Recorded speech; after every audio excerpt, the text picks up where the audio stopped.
Shane here, and I want to do a real quick video on how to field strip a Glock. For today's video, I'll be using a Glock 43. It's my wife's everyday carry. Slimline, subcompact, pretty popular with a lot of people for everyday carries. The first thing I want to cover, though, before we even move into any of the maintenance, is you always want to handle a weapon safely, right? You know, finger off the trigger, know your backstop, what's beyond your target, all those things. Here in the studio, I'm pointing towards an exterior wall, which has a field and woods beyond that. And same thing on the other side. And that wall is brick as well. So you're always going to exercise those same precautions. Now, before we even move into any kind of a maintenance with a weapon, the first thing we want to do is we want to safe and clear that weapon. So to achieve that, we're going to drop the magazine first and foremost. Quick note on magazines: if you're going to be doing maintenance, go ahead and remove the ammunition from that magazine, put it in a separate bowl or something, and move it out of the area. Last thing you want to do is mix a live round with a dummy round, snap cap, something like that. It could be catastrophic. So we're not doing maintenance. I'm just going to do a demonstration video, so I'm not going to go through that here. I'm going to set the magazine off to the side there. So now at this point, if I were carrying this, I'd have a round chamber, or we don't know, right? So we're going to treat it as we do anyway. So I'm going to go ahead and put an overhand grip on the slide, and I'm going to eject any potential rounds. Quick note on overhand grip: I like to do a push-pull. If you're a smaller individual that have a hard time, whether you're doing slingshot or whatever method, push-pull, push with this hand, pull with that one. It makes it a lot easier. So that's one. Nothing came out. Even if something did come out, we're not going to stop there. We want to do it a few times for one primary reason. The big reason that I advocate that is if for some reason I'm rushing and I forgot to drop the magazine, I can go and I eject the round. I think everything's good, but all I did was actually load the next round into the chamber. So if I do it a few times, all of a sudden I'm seeing 2 rounds eject. I know something went wrong. I need to stop and collect myself. And what went wrong is I left the magazine in. That's the only thing that's going to do that. So now at this point, we've ejected any cartridges that were in there. We've dropped the magazine, but we're not going to stop there. We're going to go ahead and lock the slide to the rear by utilizing our slide stop. Push it up and we pull the slide back. I can see in the chamber at this point, and I can see in the magazine well. Both are empty. I'm going to place a finger into the magazine well, and I'm going to put my finger into the chamber, and basically that's a third tertiary check, if you will, that this weapon is truly cleared and safe. At that point, I can let the slide go. I'm going to fire off, decock the trigger, and we're ready to go for our field stripping process. Now, moving into the field stripping.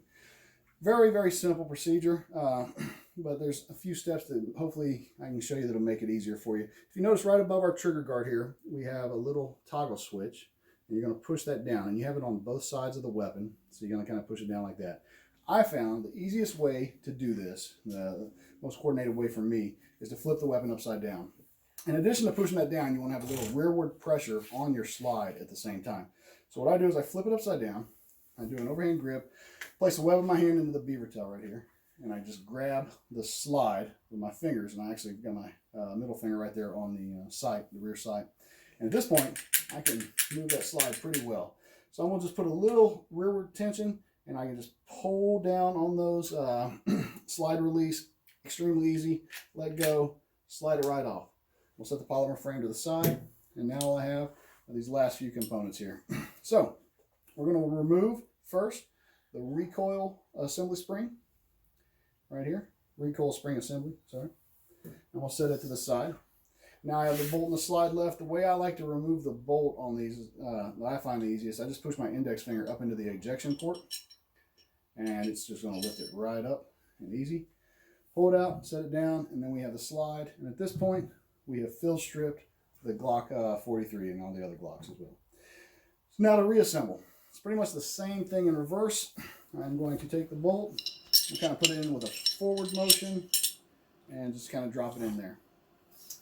We'll take our recoil spring assembly, we'll put it in its little holder here, and I'm going to push it in and down to make sure it lines up on that step good.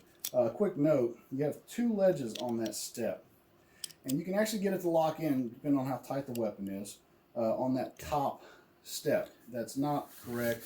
When you go to put on the slide, you'll see you have an issue. So make sure it's all the way down on that second level there.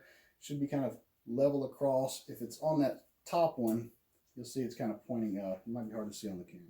So we want to make sure it's all the way down in there before we go to throw it on. At this point, it's all together. So I wanted to go ahead and try and provide a little bit of clarity on that due to the camera issues and the everything else. I just want to kind of provide some clarity.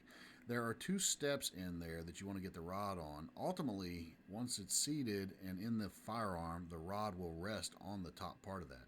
However, I find it better to put it down to the bottom step for reinstallation, as half the time it'll fall off or catch when I try and put it in. We're going to just throw it back on to the frame. We're going to line up the rails onto the slide here and just gently move it all the way across.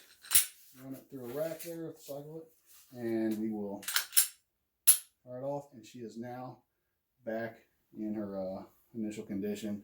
We can run through a functions check, depending on what kind of maintenance we did. We can throw some snap caps in there and even a live test fire. And that is it for field stripping a Glock, and I hope that helps you out.